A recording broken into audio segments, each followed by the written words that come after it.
दोस्तों, बहुत समय पहले की बात है। विंध्य पर्वत की तलहटी में बसे एक छोटे से गांव में दो भाई बहन रहते थे। भाई का नाम था शिवराम और बहन का नाम गौरी। दोनों के माता पिता का देहांत बचपन में ही हो गया था।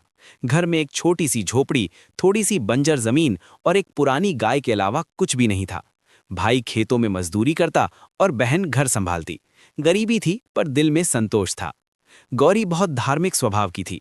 वो रोज सुबह सूर्योदय से पहले उठती, घर के बाहर आंगन में गोबर से लिपाई करती, तुलसी को जल देती और मां अन्नपूर्णा का नाम लेकर ही अन्न ग्रहण करती।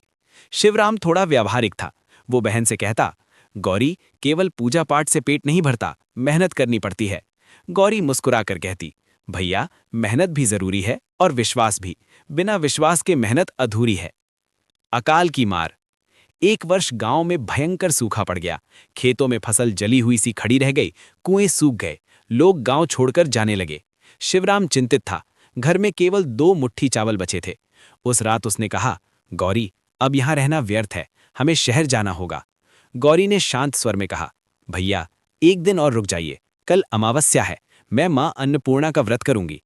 शिवराम झुंझलाया, जब घर में अन्न ही नहीं तो व्रत कैसा? गौरी बोली, व्रत अन्न के लिए ही तो है। अगले दिन गौरी ने उपवास रखा। शाम को जब दोनों भाई बहन भूखे बैठे थे, तभी झोपड़ी के बाहर आवाज आई, बेटी, कुछ अन्न मिलेगा, 3 दिन से भूखी हूं। दरवाजे पर एक वृद्धा खड़ी थी, चेहरा थका हुआ, आंखों में करुणा। शिवराम ने धीरे से कहा, गौरी, हमारे पास खुद कुछ नहीं। गौरी ने चूल्हे के पास रखा आखिरी चावल उठाया, पानी में उबालकर पतली सी खिचड़ी बनाई और वृद्धा के आगे रख दी। वृद्धा ने पूछा, बेटी, तुम क्या खाओगी? गौरी मुस्कुराई, माँ, आज मेरा व्रत है। वृद्धा ने खिचड़ी खाई, पानी पिया और जाते जाते आशीर्वाद दिया, तुम्हारे घर से अन्न कभी समाप्त ना हो। सुबह जब गौरी ने अन्न के मटके में हाथ डाला तो वो दंग रह गई। मटका चावल से भरा हुआ था। उसने शिवराम को बुलाया। दोनों ने देखा, केवल मटका ही नहीं, कोने में रखा अनाज का बोरा भी भरा था। शिवराम स्तब्ध था। उसी समय गांव में खबर फैली कि पास के जंगल में एक पुराना कुआं अचानक पानी से भर गया है। गांव वाले दौड़े। सचमुच कुएं में निर्मल जल था। लोगों ने कहा, यह किसी पूर्ण आत्मा का भल है। गांव के बुजुर्गों ने खोजबीन की और पता चला कि केवल गौरी ने ही उस अमावस्या को व्रत रखा था। कुछ दिनों बाद गांव में एक धनी व्यापारी आया। वो अपने साथ सेवक और रथ लेकर आया था। उसने गांव में घोषणा की, मैं अपनी पुत्र वधू के लिए ऐसी कन्या चाहता हूं जो दयालु और सत्यनिष्ठ हो। गांव वालों ने गौरी का नाम सुझाया। व्यापारी ने गौरी को बुलाया और पूछा, यदि तुम्हारे पास केवल एक रोटी हो और 2 भूखे सामने हो तो क्या करोगी? गौरी बोली, पहले दोनों को खिलाऊंगी। व्यापारी ने पूछा, और तुम? गौरी ने शांत भाव से कहा, ईश्वर तीसरा मार्ग निकाल देंगे। व्यापारी मुस्कुराया। वो साधारण व्यापारी नहीं था। वो पास के राज्य का मंत्री था, जो भावी रानी के लिए योग्य कन्या ढूंढ रहा था। गौरी का विवाह राजकुमार से हुआ। वो रानी बन गई, पर उसने अपनी सादगी नहीं छोड़ी।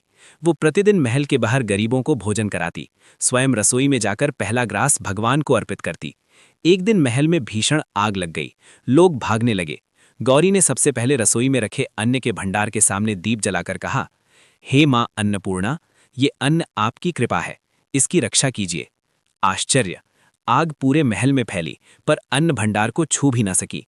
राजा ने कहा, आज मुझे समझ आया कि राज्य तलवार से नहीं, विश्वास से चलता है। कुछ समय बाद वही वृद्धा महल के द्वार पर आई। गौरी ने पहचान लिया और दौड़कर चरणों में गिर पड़ी। वृद्धा ने अपना दिव्य रूप धारण किया। वो स्वयं मां अन्नपूर्णा थीं। उन्होंने कहा, बेटी, तुमने भूखे रहकर भी दूसरों को खिलाया, यही सच्ची भक्ति है। आज से तुम्हारे राज्य में कभी अकाल नहीं पड़ेगा। पूरा महल प्रकाश से भर गया। दोस्तों, इस कहानी से हमें 5 बातें सीखने को मिलती हैं। भक्ति केवल मंदिर में नहीं, व्यवहार में होती है। दयालु हृदय सबसे बड़ा धन है। संकट में भी वचन और विश्वास ना छोड़ें। सच्ची सेवा कभी व्यर्थ नहीं जाती। ईश्वर परीक्षा लेते हैं, पर त्याग नहीं करते। अगर आपको ये कहानी पसंद आई हो तो कमेंट में जरूर लिखें, जय मां अन्नपूर्णा। हम फिर मिलेंगे एक नई प्रेरणादायक कथा के साथ। तब तक के लिए अपना और अपने परिवार का ध्यान रखिए।